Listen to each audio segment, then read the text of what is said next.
Ladies and gentlemen, it is my pleasure to welcome you back to Midnight Nightmare, so sit back, relax, and enjoy the tale. But before that, please consider giving us a like. I've always been a creature of the city, the cold, hard streets, the tall, luminous skyscrapers, and the people, all self-absorbed in their own little stories to be concerned with the person next to them on the subway, or the person they just rammed into trying to get where they needed to go. It's where I was born, it's what I'm used to. But sometimes, you have to take a break from uniformity and treat yourself. And that's exactly what I did. I have a cousin, down in Alabama, deep south. He invited me over, and it was something I've put off for way too long. What the hell? I guess it's time to mix things up. My plane landed after a 4.5-hour plane flight. My legs were cramped, my back was sore, and my brain was numb from the crying babies. But regardless, we landed. But I still had a long drive ahead of me before I could cash in at my cousin's place. After I got off the plane, I went to baggage retrieval and then went to the car rental. Shocker of all shocks, the rental supplied me with a shitty old Ford hatchback. It seemed like the best car they had, but I did my best to ignore the mystery stain in the back seat. It was best that way.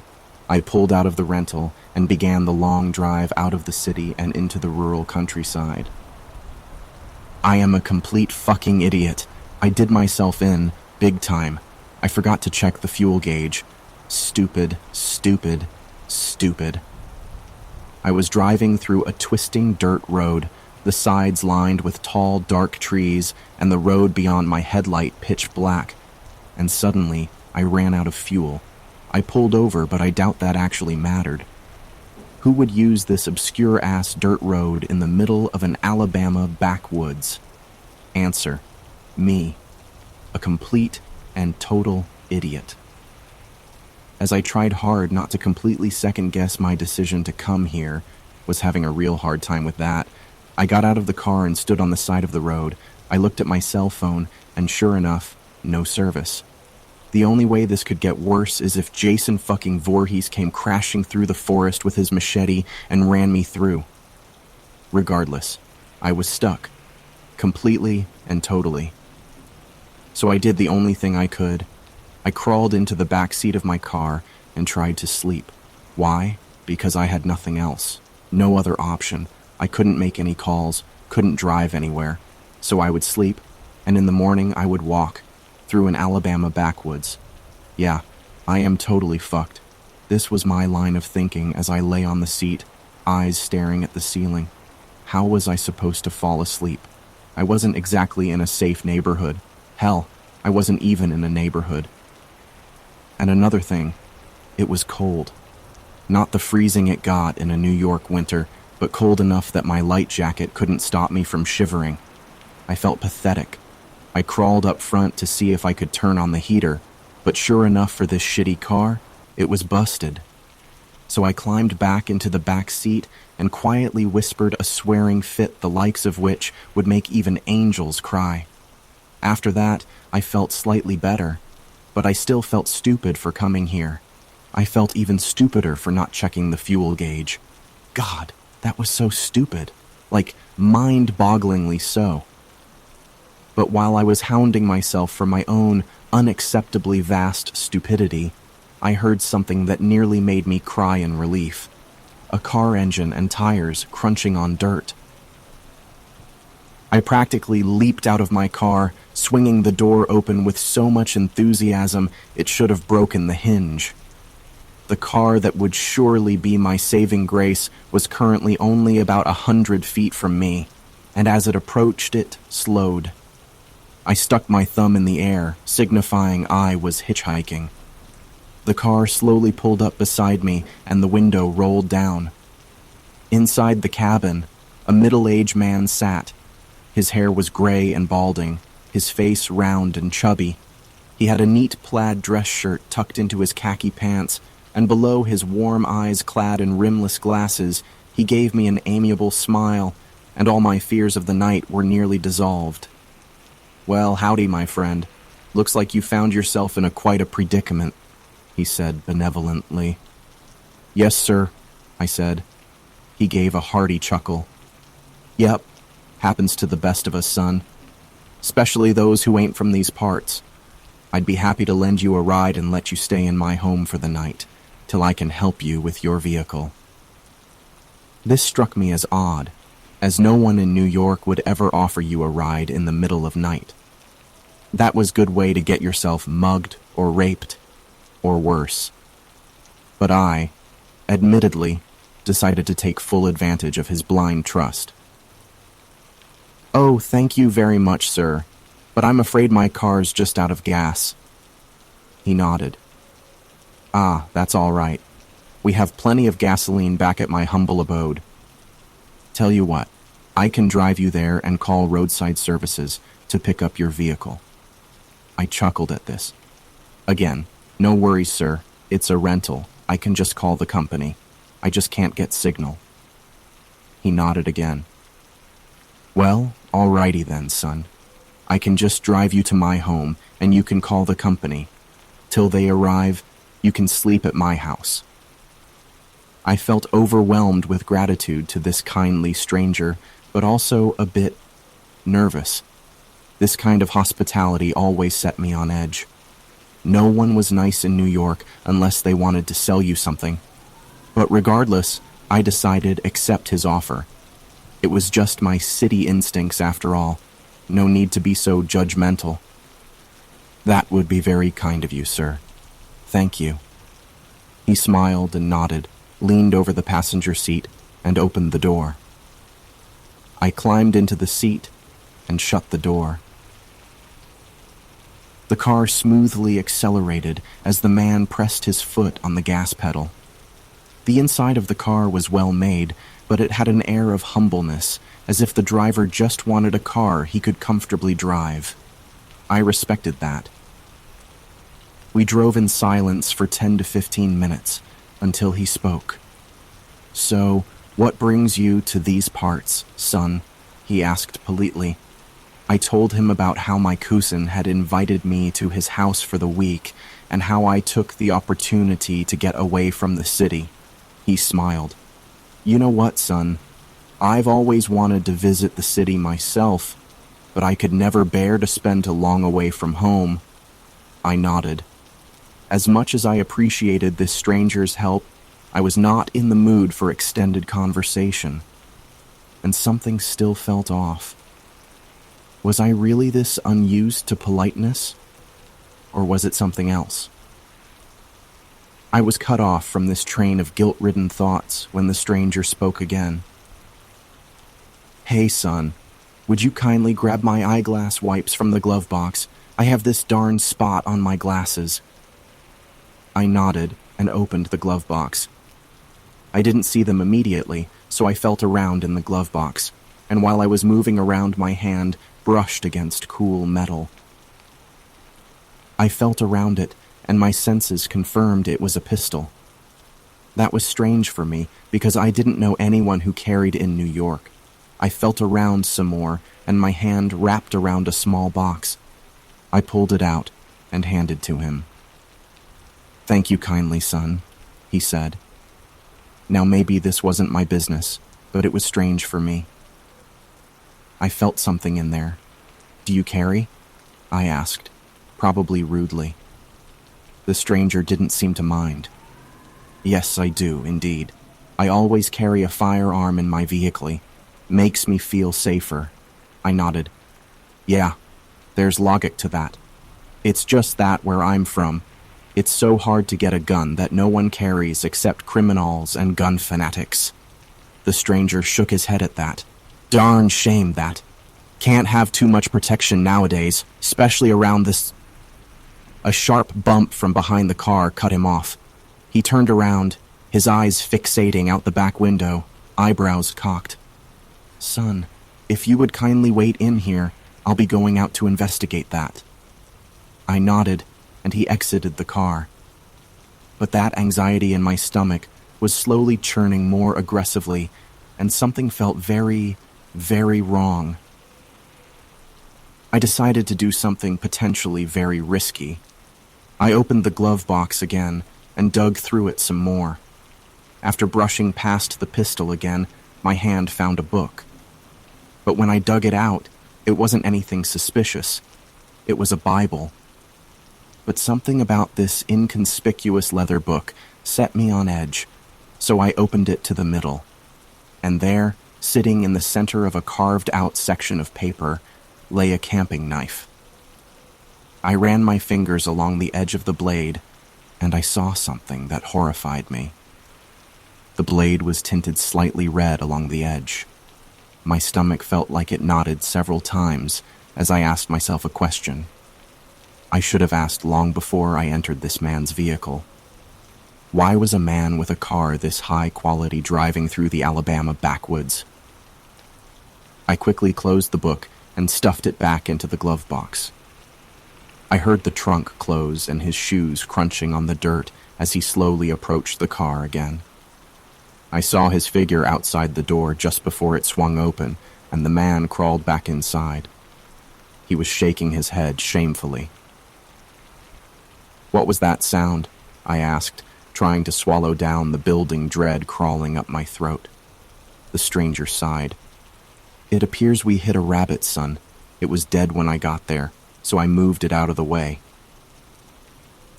Suddenly, I was more acutely aware of the strange things he was saying, like why would someone pick up a rabbit's corpse? And why had the noise come from the trunk if we had hit a rabbit? Had it come from the trunk? Nevertheless, my suspicions went unvoiced as I too shook my head at the falsified tragedy. "Shame," I said. The stranger cleaned his glasses before repositioning himself at the wheel. "Welp," he said, "no use crying over spilt milk. Let's keep on the move. We still got a good hour's drive ahead of us." As I made myself the very closest I could be to anything resembling comfort, I tried not to imagine what had actually made that noise or what this guy was hiding. All I could think about was where I would be in the next hour and what that meant for my personal health. We drove in silence for the next 20 minutes, the only sound the purr of the engine and the dirt underneath the car's tires. That, and my own heart pounding in my chest so hard I was surprised the stranger couldn't hear it. Or, my brain thought horribly, maybe he does hear it and is just used to his victims' hearts doing the same. As we drove, my mind began racing, trying to formulate a plan on how to get out of this car. The best plan I had was saying, "I need to take a piss," and then bolting while I was free. But the stranger would probably just chase me, and I seriously didn't want to be chased through an Alabama backwoods by a knife-wielding Jesus freak. So I kept coming up with ideas. My best bet was using the gun to shoot the stranger and then driving back to civilization. But that would require proof of the stranger's psychotic nature, so I was stuck for the moment. Finally, I decided what I needed to do. I would get the stranger out of the car by saying I saw something on the side of the road. If he got out to investigate, I would get out of the car, grab the gun, and go around the back of the car to look in the trunk.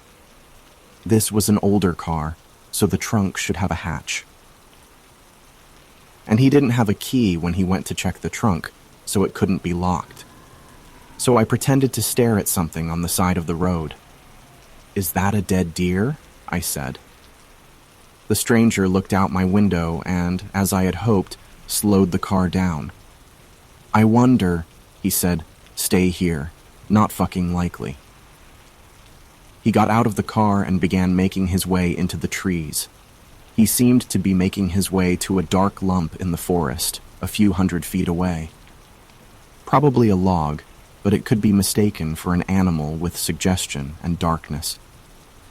I waited a few seconds, letting him get far enough away. Then I opened up the glove box and drew the pistol. Then I slowly and carefully opened the car door, making as little noise as I humanly could. The door unlatched, making a thump noise. I trained my gaze on his round figure, but he didn't seem to notice. I then carefully tiptoed around the side of the car, treading lightly in the hopes of not crunching dirt under my feet. I felt in my pocket, and sure enough, my phone was still there. My plan was to snap a picture, then steal the car. If I had to, I would shoot the stranger. I looked at the gun and turned the safety off. I didn't know how to check if it was loaded, so I just hoped. Then, standing in front of the trunk, I reached for the handle. Dirt crunched behind me, and I whirled around, extending my arm in the direction of the noise, gun ready.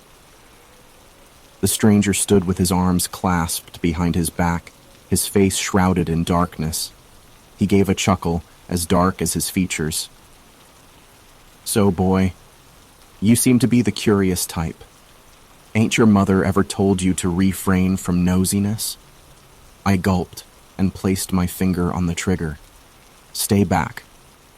I said, "I don't know what you're doing or what's in that trunk, but you better stay the fuck away from me." The stranger tisked. "Such profane language, son. What do you plan on doing with that weapon of yours? Shoot me? You ain't got the nerve. Not to mention you don't know anything about what's in that trunk. You'll be charged as a murderer." He took a step closer, illuminating his face just a tad bit more. His eyes glistened like fish eggs, boring holes into me with their fierce, murderous look.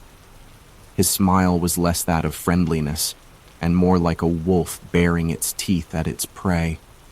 Just before the kill, he reached into his pocket, pulling out a switchblade. "Now, boy, why don't you hop back into the car, and we forget this nonsense about me being a killer? That sound good?"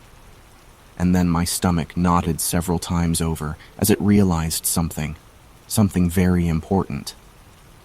"I never accused you of being a killer," I said. "Why would you say that?" His smile became a scowl, and he took another step closer. "Get back. In the car, boy. You have no idea what you're dealing with."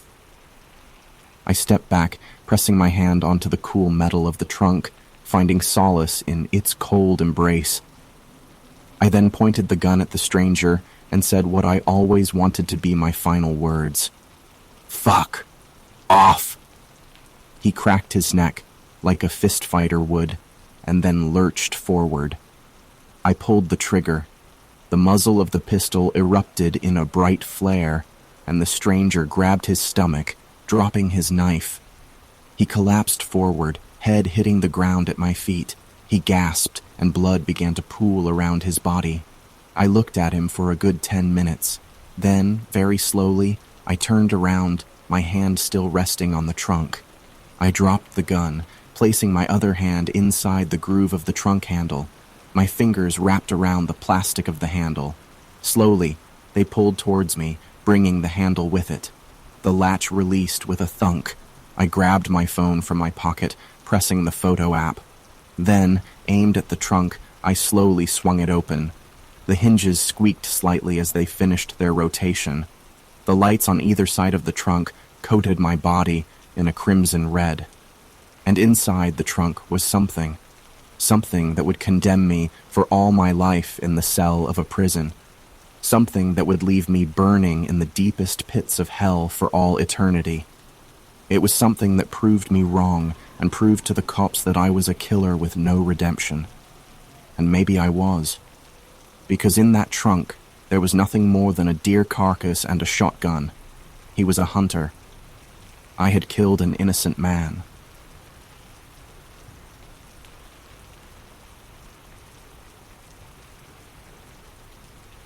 The year was 1993, and I was a college student home on summer break looking for adventure. I had spent the past 3 months cooped up in the campus library cramming for finals, and now that I had free time, I was itching to get outside and enjoy nature. Growing up in the suburbs, I never had many chances to really connect with the wilderness. After discussing options with some friends, I decided to go on a solo hiking trip out untamed country. Though my parents were worried about me hiking alone, I reassured them I would be safe and stick to marked trails. I had my sights set on Washington State and the rugged Cascade Mountains after hearing they offered some of the most spectacular hiking in America. At 22 years old, I had backpacked before in the Appalachians, but the idea of pitting myself against the grand scale of the Pacific Northwest wilderness, I wanted to push my limits and endurance while enjoying alpine meadows, deep forests, and panoramic vistas I had only seen on postcards. My planning started months in advance as I pored over topographic maps of the Cascades region and read trail guides. I decided June would be the perfect time to go after the snow melted and before the crowds arrived in summer. I packed my trekking gear, first aid kit, and freeze-dried food for the journey west. After several long days of driving, I arrived in a small town situated right near the foothills of the North Cascades. The town was little more than a main street, a few restaurants and shops, and a basic motel where I checked in for the night. Beyond the town limits, the wilderness began, craggy, snow-dusted peaks stretching off into the distance. That night I could barely sleep, tossing with excitement about the hike ahead. At dawn, I loaded up my reliable Subaru station wagon and hit the road toward the mountains. I reached the trailhead by mid-morning, the alpine air clean and crisp. Slipping on my pack stuffed with gear and supplies, I took a deep breath, gazing up at the granite cliffs ahead. I was ready for this adventure. The first couple days of hiking were moderate but breathtakingly beautiful. I followed marked trails, passing cascading waterfalls that rainbowed in the sunlight. Thick forests of pine and fir towered like cathedrals, and I breathed deep the scent of earth and moss. At night I pitched my tent at established campsites, unwinding sore muscles next to a crackling fire as owls hooted in the darkness beyond. By day 3, I branched off onto less popular trails, wanting to experience the backcountry. The only souls I encountered were the occasional deer, badger, marmot, or other wildlife. My muscles burned and ached climbing steep inclines and fording cold mountain streams. But the payoff was endless ridgeline vistas looking out over the rumpled landscape unfolding for miles. The feeling of being a tiny speck amid such epic grandeur was powerful. My worries and burdens of everyday life sloughed away mile by mile. I was humbled by the ancient forces that sculpted this land, carving valleys and raising peaks. At night, watching meteor showers streak overhead, I'd never felt more connected to nature. After nearly 2 weeks of hiking, I was approaching the high alpine region. The air grew thinner and the views more breathtaking with each step. Late one afternoon, I climbed a switchback ridge trail that left me winded. An unbelievable sight stretched before me. A pristine alpine meadow sprawled, dotted with wildflowers, fiery Indian paintbrush, sunbursts of columbine, and purple lupine nodding in the breeze. Snow-capped monoliths loomed in the distance, like silent sentinels rimming this hidden valley. Through the middle burbled a crystalline river, catching the dipping sun in glints of gold. I quickly set up camp right there rather than lose a minute of daylight to enjoy it. I set up my tent, built a fire ring with nearby stones, and cooked a freeze-dried dinner as the setting sun cast a pink glow. This was the kind of raw, untouched beauty I had longed for. As darkness fell, I layered up against the chill and reclined on a flat rock, gazing up at the sea of stars above me. I curled up in my sleeping bag soon after stargazing, the chill night air seeping through the nylon tent. But I slept deeply and soundly in the alpine stillness, only awakened once by the eerie hoot of an owl piercing the night. Morning arrived slowly, the first glow of dawn barely penetrating the depths of the valley. I emerged from my tent shivering, the meadow grass crunchy with frost.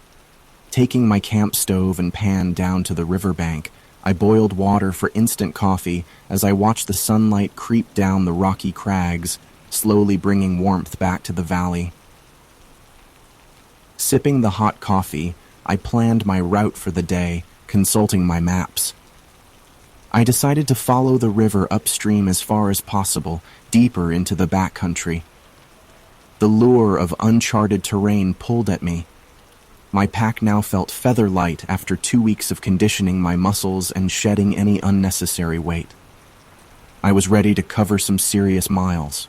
After breakfast, I went about breaking down camp and repacking my gear with the efficiency of routine.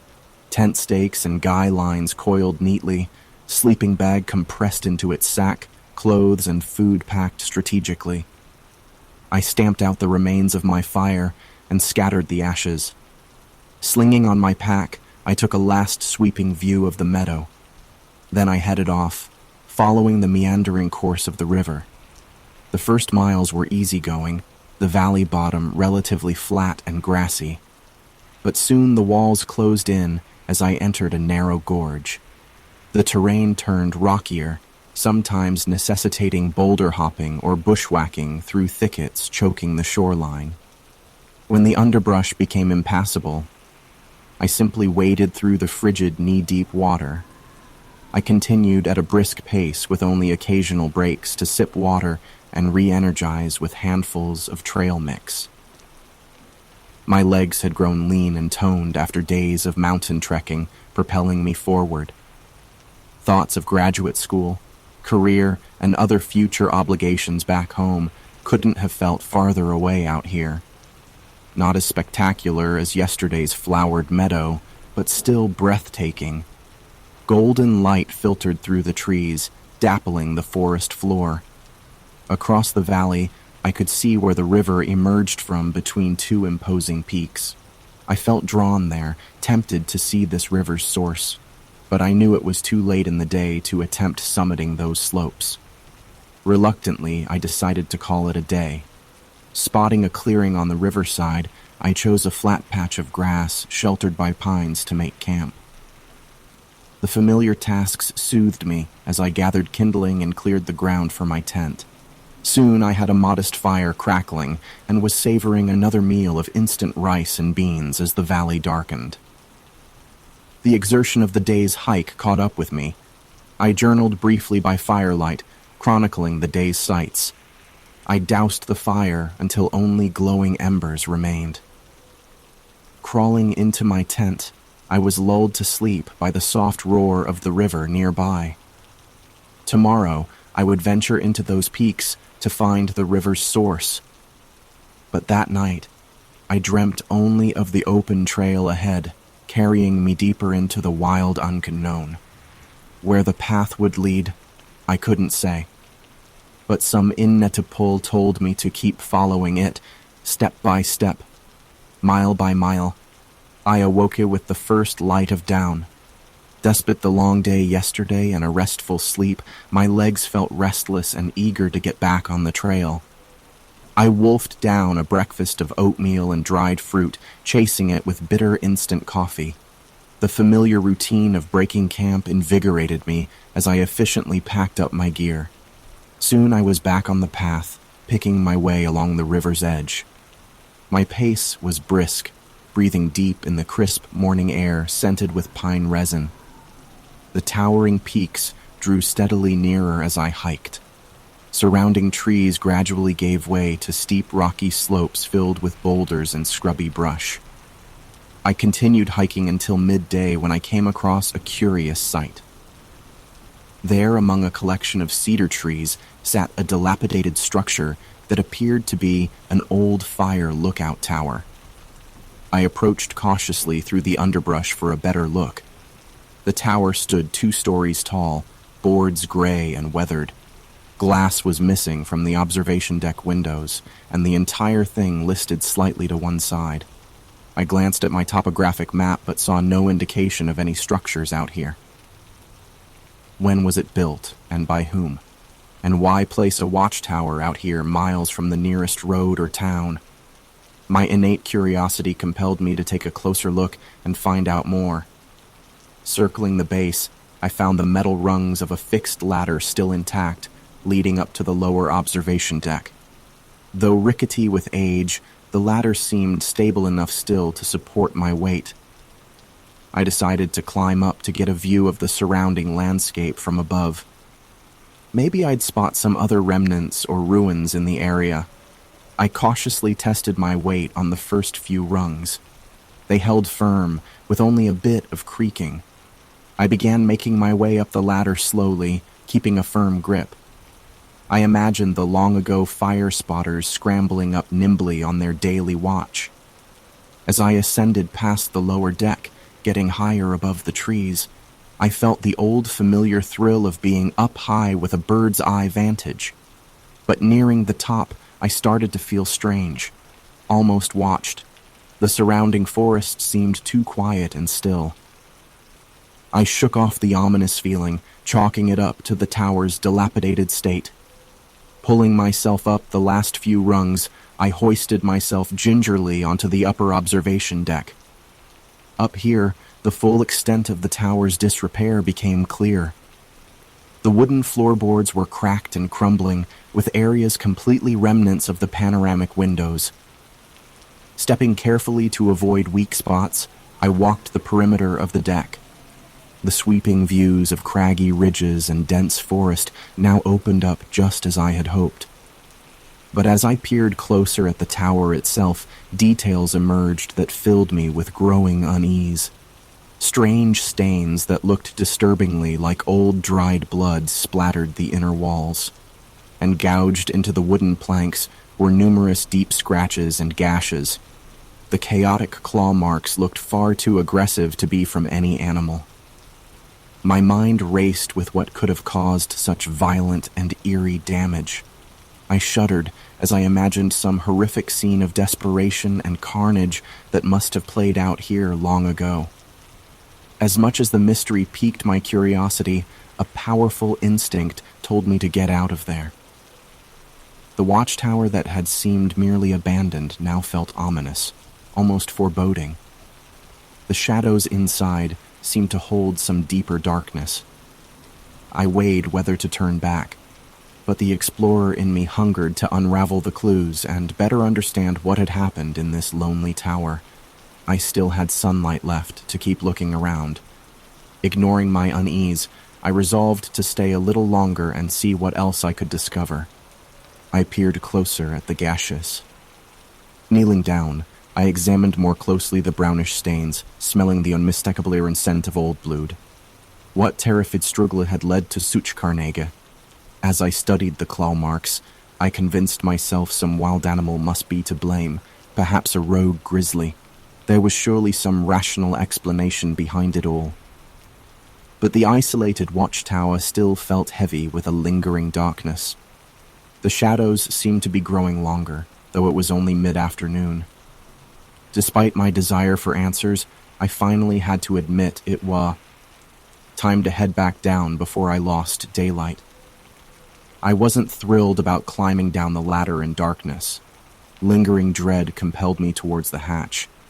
Stepping gingerly around broken glass and debris, I walked the perimeter of the deck. Through the shattered windows, an impressive panorama opened up of the surrounding forested valley. Topped by rocky outcroppings, the afternoon sun cast long shadows between the trees below. I gazed out at the endless expanse, happy to have reached this bird's-eye vantage point. But this far from civilization, a sense of isolation weighed on me. The only sounds were the wind gusting through the trees and the lonely cries of hawks circling above. I was about to turn back toward the ladder when a sudden noise from the forest below froze me in my tracks. A deep, guttural growl rumbled up from the trees, echoing around the valley walls. The sound seemed to vibrate through my core, setting my heart racing. Gripping the window frame for balance, I desperately scanned the trees below, searching for the source. My eyes landed on a dark shape lurching among the shadows under the firs. Nothing like a bear or mountain lion.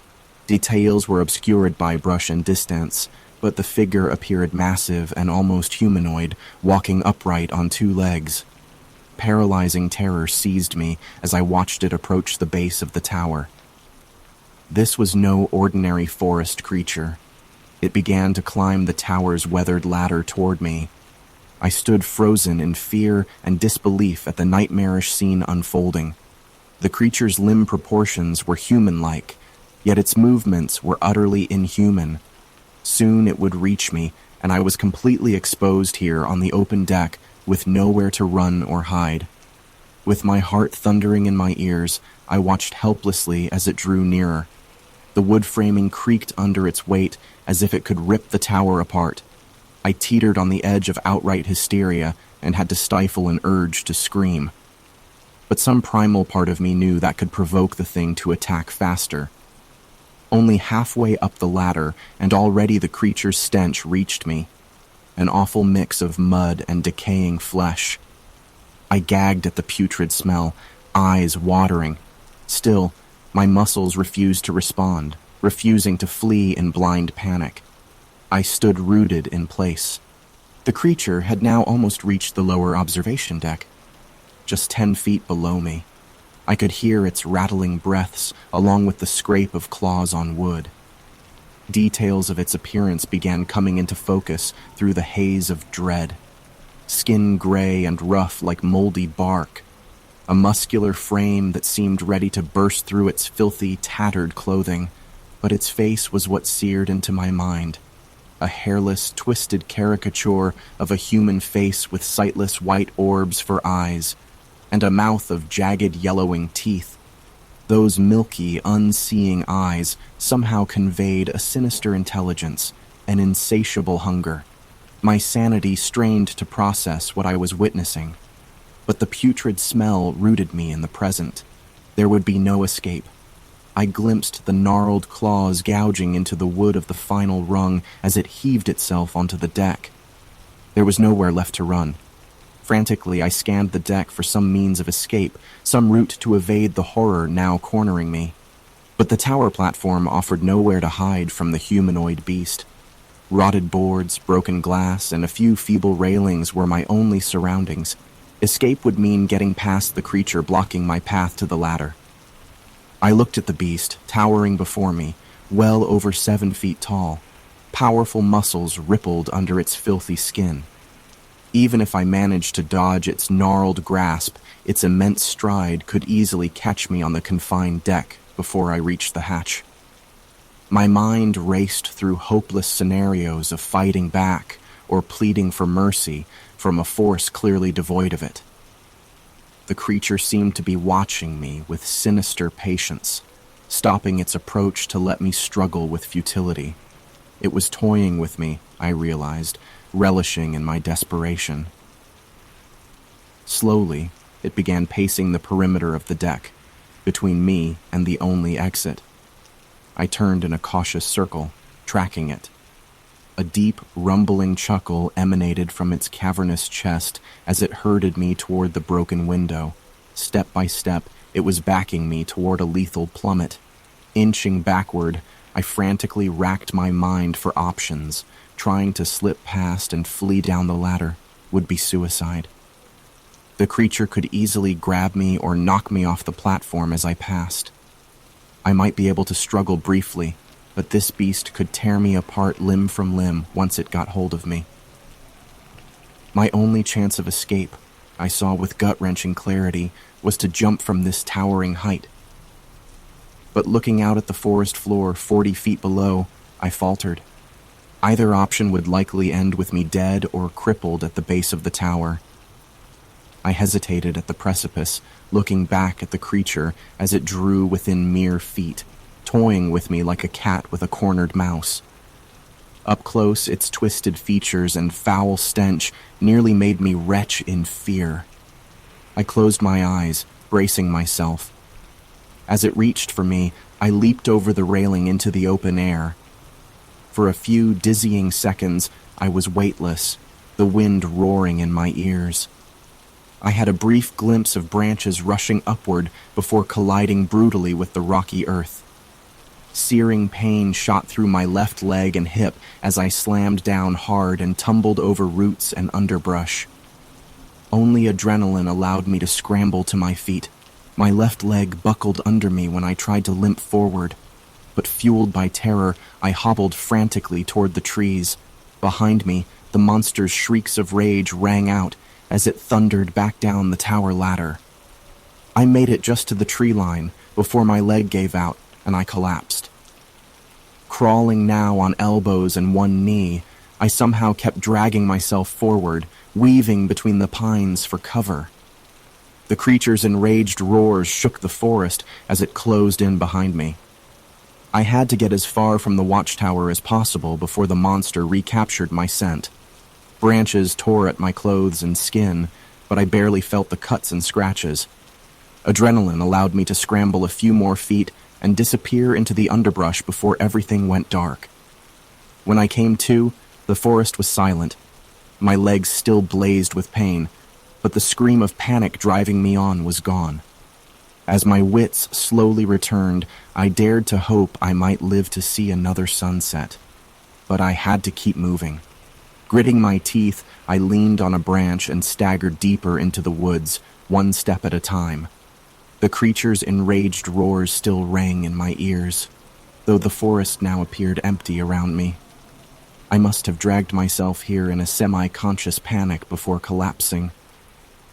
But I knew the thing from the tower could return any moment to pick up my trail. I had to move. Gritting my teeth, I pulled myself upright using a tree branch, barely able to put weight on my injured leg. Hobbling and stumbling, I started weaving between the pines as quickly as I could manage.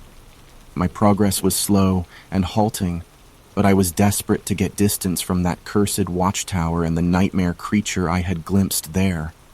The terrain was rough, forcing me to scramble over rocks and fallen logs. I used saplings and branches as crutches to keep from falling. The jarring pain that shot through my leg with each step soon had me slick with cold sweat. But terror drove me to maintain a frantic, lurching pace. As I half ran, half staggered through the trees, the creature's distant roars reached me. The tower was far behind me now, but the thing had picked up my trail and was pursuing me through the forest. The guttural bellows and crashing branches came from somewhere behind, seemingly growing closer with each passing minute. Panic surged through me, lending strength to my aching muscles and numbed limbs. I no longer felt the cuts and scrapes from the underbrush whipping my arms and face. A singular purpose consumed me to get as far away as possible from the hellish entity hunting me down. I scrambled on, crashing heedlessly through the understory. But the adrenaline that had fueled my flight soon began wearing off. As terror's spell wore down, my legs started throbbing relentlessly.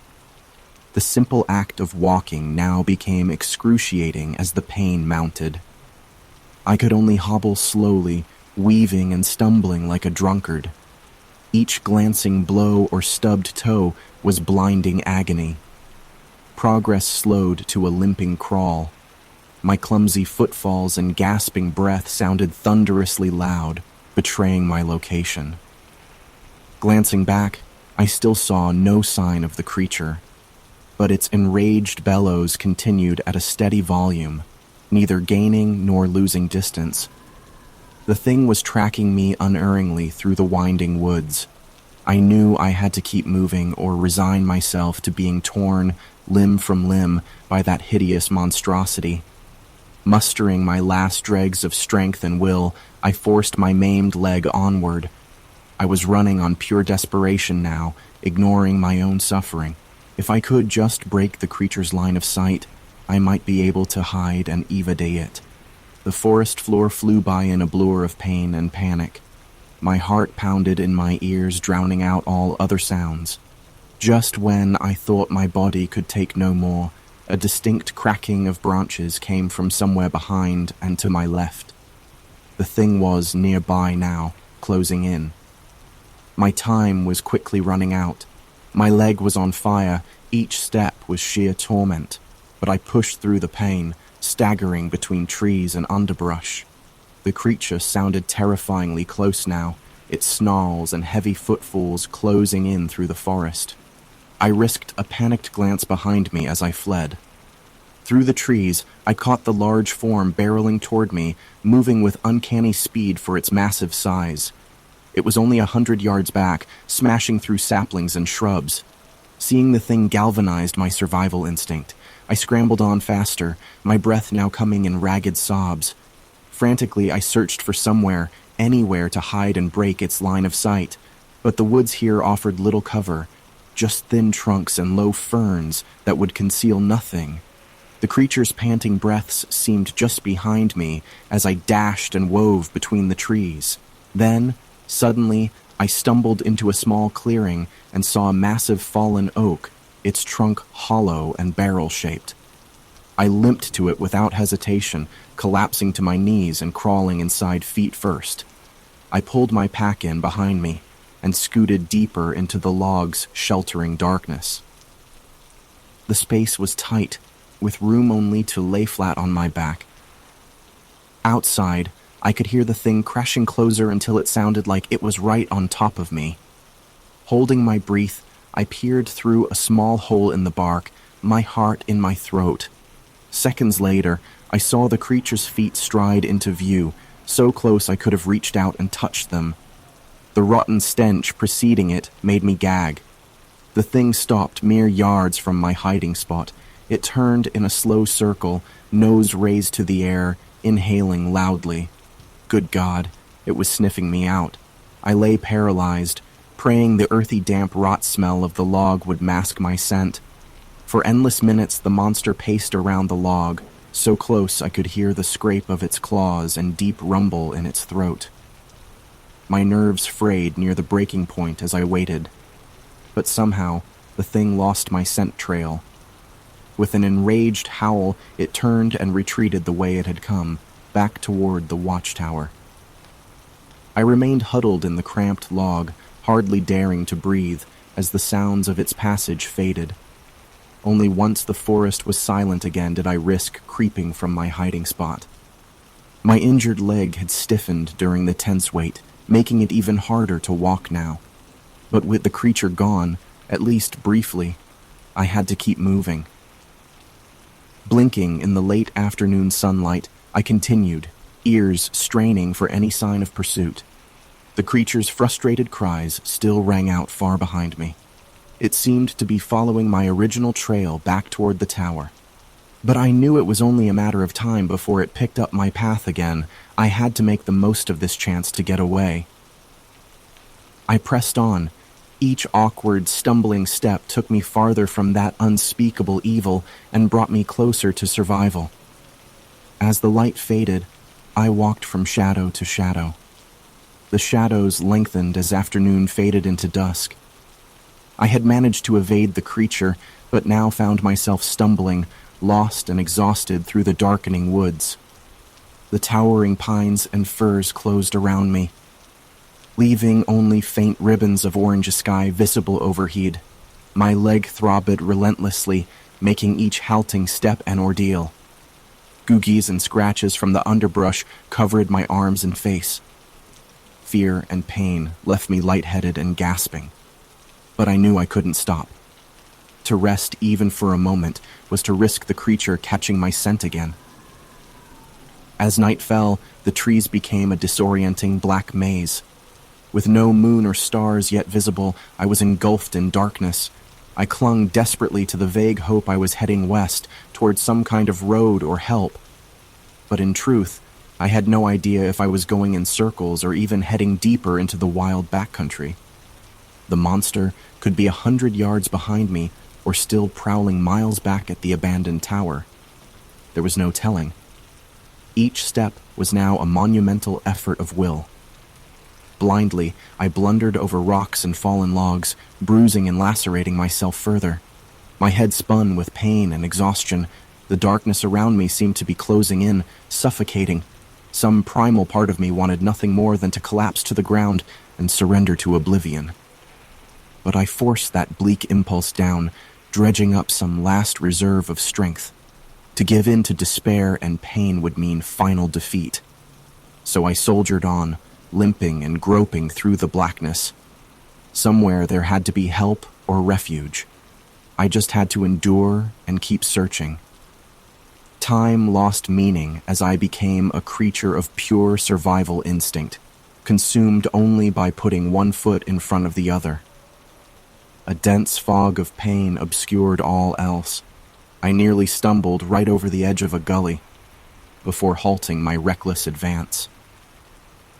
Teetering there, I swayed, about to black out from exhaustion and suffering. As I lingered on the brink of collapse, the wind changed, carrying the faint scent of wood smoke. I blinked, peering into the darkness. Somewhere ahead, just visible between the trees, was the subtle glow of firelight. Hope flickered back to life within me. I staggered directly toward that beacon in the growing darkness. Minutes or hours later, I limped into a clearing housing a small campsite. Figures moved in surprise around a campfire. I had never seen a more beautiful sight. Hardly believing my luck, I called out hoarsely to the blurred shapes. My voice was weak and rasping after hours without water. As I approached, a man and woman jumped up, staring in alarm at my disheveled, bloody form emerging from the darkness. "Help!" I croaked before collapsing to my knees. They hesitated, then hurried over to support me. "Oh my God, are you okay?" the woman asked. She looked about 30, dressed in hiking clothes, her face showing with concern. The man just stared, wide-eyed. "What happened to you?" he said. "You look like you barely survived a bear attack." I shook my head, wincing at the pain in my leg. "Not a bear," I gasped. "There's something else, some kind of creature out there." The couple exchanged an uneasy glance, clearly doubtful. "Here, let's get you warmed up first," the woman said gently. They helped me over to sit by the campfire. Its warmth was heavenly after hours spent stumbling and lost in darkness.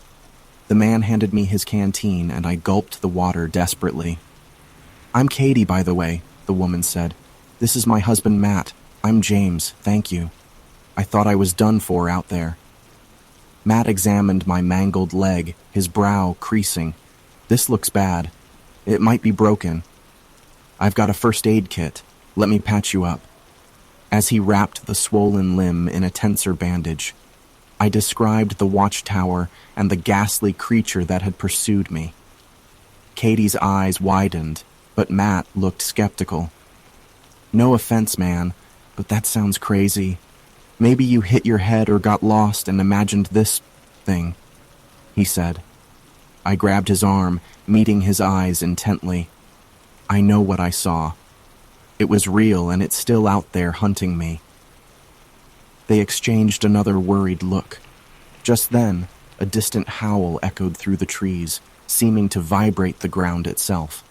Matt and Katie both jumped. The animalistic roar rose and fell again. No natural creature made a sound like that. "What the hell was that?" Matt said, panicked. Katie turned to me, all doubt gone from her face now. "Okay, we believe you. We need to get out of these woods." Now. They began quickly packing gear into their backpacks while I gulped more water. As they kicked dirt over the fire, the beast's cries sounded again, closer now. Fear clawed at my gut. With Matt supporting me, we hurried from the campsite toward a nearby dirt road where their truck was parked. My leg blazed with pain, but I pushed on, propelled by terror. The cries were growing steadily louder behind us. Katie threw the packs in the truck bed and leapt into the driver's seat. Tires spun and sent up a rooster tail of gravel as she floored the gas pedal. We swerved onto the road and sped away just as a massively inhuman shape jumped out of the trees behind us. Matt and I stared wide-eyed at each other. The creature's enraged roars faded away as we fled. My head swam with relief. We had made it out. Matt's truck bounced down the dirt road, carrying us away from the howls behind us. My body ached and my head swam, but I felt overwhelming relief to be escaping that cursed forest. After driving in shaken silence for a while, Katie spoke up. James, where are you staying? We can take you to the nearest hospital to get checked out. I hesitated. Now that the immediate terror had passed, I just wanted to get home. I couldn't bear trying to explain everything to doctors or police right now. They'd think I was crazy or delusional from injury. I'd rather you just drop me at my hotel if that's okay. I need to clean up and rest. Matt and Katie exchanged a worried glance but didn't argue. We soon reached the outskirts of the small mountain town where I was staying. Pulling into the motel parking lot, Matt helped me hobble to my door. "Take care, man. Seriously, go see a doctor," he said. I thanked them for the rescue. Once inside, I collapsed onto the bed, utterly spent. My leg was swollen and caked with dirt and blood from the fall. My arms and face stung with dozens of cuts and abrasions. But somehow, miraculously, no bones seemed broken. With great effort, I limped to the bathroom and cleaned my wounds in the shower. The cuts burned under the hot water and soap, but it felt good to wash off the forest grime. After drying off, I swallowed some painkillers and bandaged the deeper gashes. Though exhausted, I knew sleep would be impossible with my nerves still frayed. I brewed a pot of strong coffee, wanting to stay awake. I flipped aimlessly through TV channels, trying to distract my racing mind. But despite my efforts, horrific visions of the creature kept intruding. Its twisted face and white eyes haunted me each time I blinked. I could almost smell its fetid stench and hear its rumbling breath nearby. Somehow, I must have dozed off eventually because I jerked awake, crying out from another nightmare of being pursued through the dark woods. Heart pounding, I fumbled for the bedside lamp. Pale morning light filtered through the curtains. The night had passed uneventfully, though my nerves felt as raw as ever. Over the next few days, paranoia and bad dreams consumed me. I hardly slept, jumping at the smallest creak or thump from neighboring rooms. Though the creature was miles away, I couldn't shake the feeling it was coming for me, tracking my scent. I knew I should tell someone, the police, rangers, anyone, about the thing menacing the woods. But deep down, I understood how absurd it would sound. They'd think the trauma and blood loss had made me imagine the whole ordeal.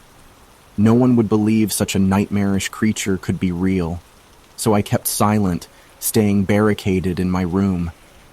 I stopped contacting friends and family, afraid they'd see how unhinged I had become.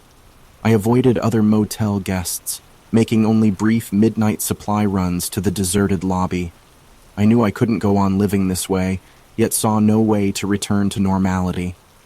The woods had broken something in me, leaving me a paranoid mess. I spent the next week holed up in my motel room, curtains drawn.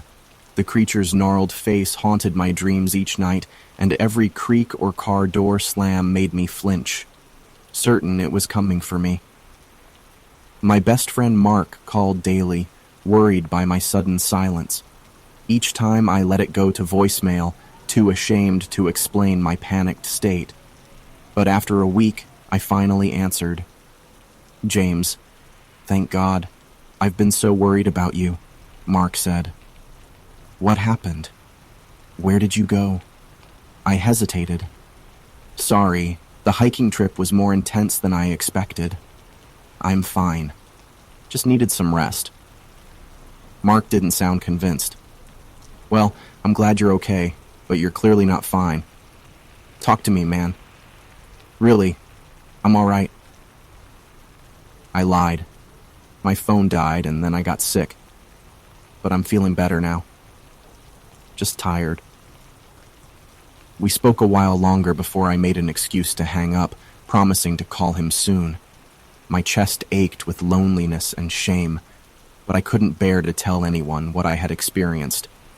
My mom also called repeatedly, demanding to know why I wasn't answering. Each time I fed her the same weak story, promising I'd visit home soon. Though doubtful, she reluctantly accepted my lies, making me swear to take care of myself. but I wasn't taking care of myself at all. I hardly ate, stopped shaving, and showered only occasionally. At night, every branch scrape on the window or creak of the floorboards shot adrenaline through my system. Sleep brought only terrors of the creature dragging me back into its lair. I knew my anxiety and seclusion weren't healthy or sustainable.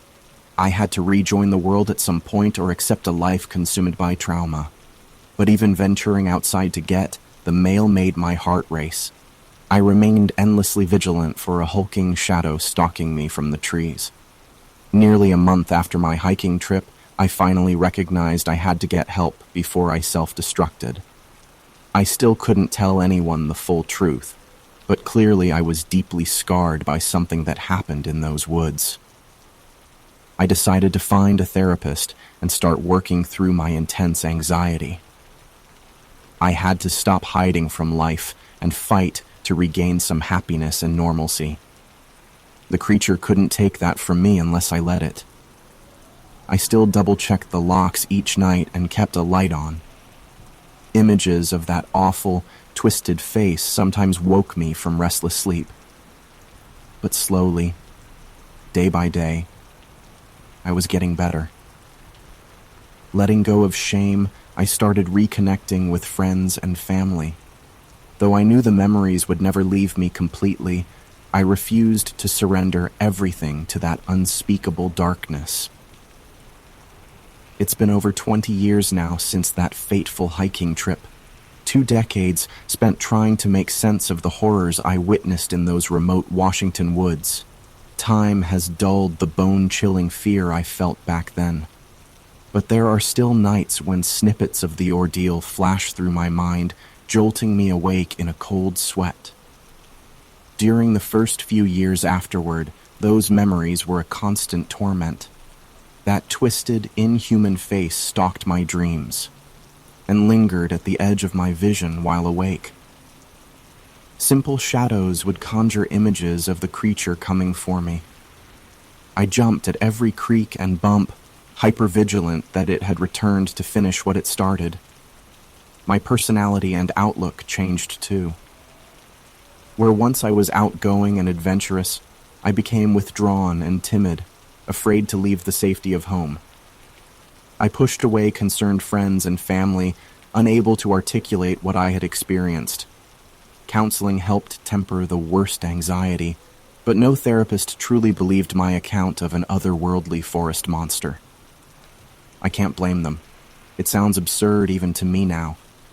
For a long time, anger and shame festered in me over how that single encounter had stolen my health and happiness.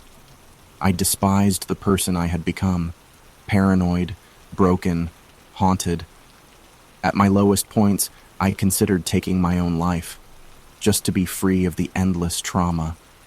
That horrific encounter took so much from me for so long, but by moving forward each day with purpose, compassion, and hope, I take back what is most precious, a life lived vibrantly and unafraid.